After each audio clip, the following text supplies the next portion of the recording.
Okay, before we start this episode, I need to ask something very important.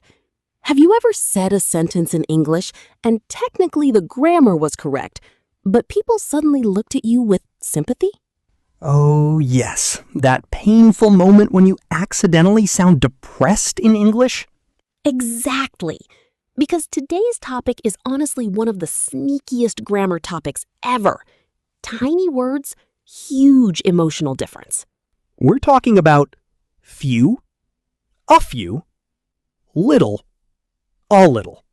And trust me, native speakers feel these words emotionally. Yes, this is not just grammar. This is mood grammar. Emotional damage grammar. Because one missing A can completely change how your sentence sounds.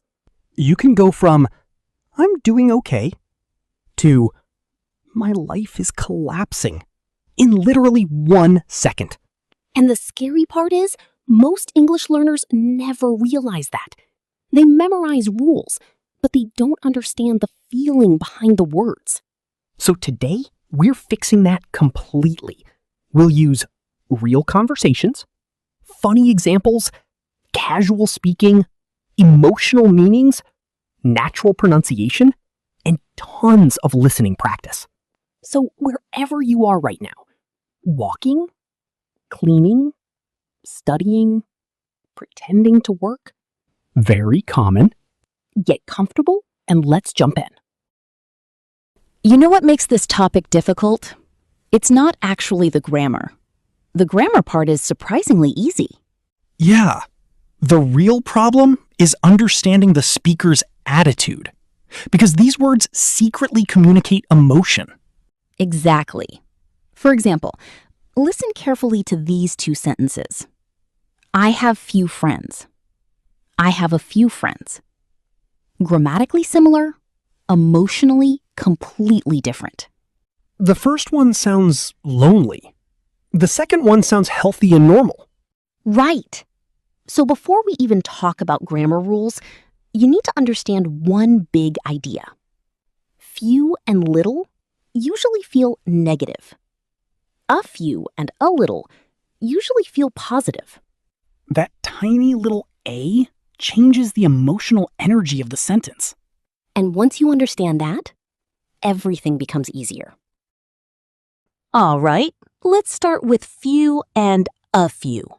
First important rule, we use them with countable nouns, things you can count individually, like books, friends, phones, students, chairs. Basically, if you can say 1 chair, 2 chairs, 3 chairs, then you can use few or a few. Exactly. Now, let's talk about the emotional difference. If I say, I have few friends, what feeling do you get? Honestly, it sounds sad. Like maybe you're struggling socially. Maybe you feel isolated. Exactly. Because few means not enough. There's a feeling of lack. But now, listen to this. I have a few friends.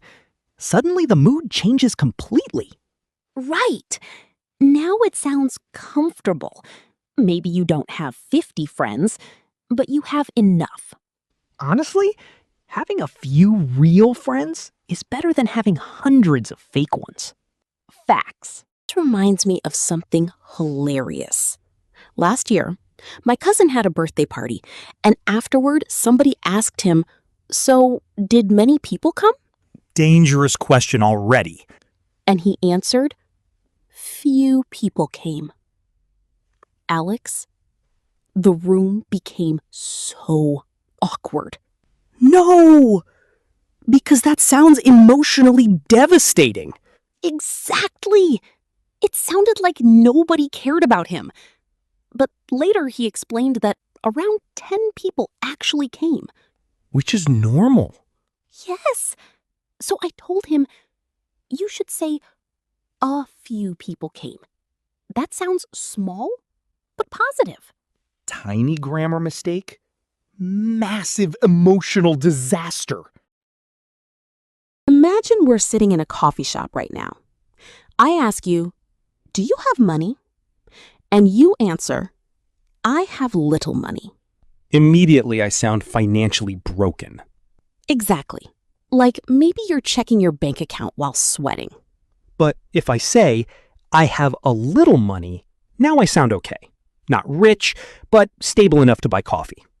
And honestly, coffee is emotional survival at this point. Especially on Mondays. You know something interesting? Native speakers use a little all the time because it sounds softer and more polite. Especially when talking about feelings. Like, I'm tired sounds direct, but I'm a little tired sounds gentler. Exactly. Same with I'm confused versus I'm a little confused. The second version sounds much more natural in casual conversation. Native speakers often soften sentences to sound friendlier. Let's talk about work situations, because these expressions appear constantly in office English. Imagine your manager says, "We have few employees right now." That sounds concerning immediately, like everybody is overworked. Exactly. But we have a few employees working remotely. Now it sounds completely normal. Same words, totally different atmosphere. Okay, relationship example. This one is dangerous. Imagine somebody asks, "How much do you love me?" And you reply, "I love you a little." Congratulations, you are now single. Immediately single. Please don't accidentally destroy your relationship with English grammar. Honestly, context matters so much. This topic reminds me of my university exam week. Honestly, it was pure chaos. I had little sleep, little energy, and few clean clothes left. The classic student survival experience. Exactly. But somehow, I still had a few snacks in my backpack and a little hope in my heart. That sentence sounds weirdly inspirational. Struggling, but poetic. Okay, everybody. Quick quiz section. Don't panic. This is your chance to test yourself naturally. And no cheating. I have blank close friends, and they always support me. Few or a few? The answer is a few, because the feeling is positive. She has blank patience today. If she's angry and frustrated, the answer is little, meaning almost none. We still have blank time before the movie starts. Enough time? Positive feeling? Then a little. Few people attended the meeting. That sounds positive or negative? Negative. It sounds like attendance was disappointing. All right, here's the easiest memory trick ever. Ready? If there's no A, the feeling becomes negative. Few, not enough. Little, not enough. But if there is an A, the feeling becomes more positive. A few, enough. A little, enough. That one tiny letter changes the emotional meaning completely. Time for speaking practice. Repeat after us naturally. I have few options. I have a few options.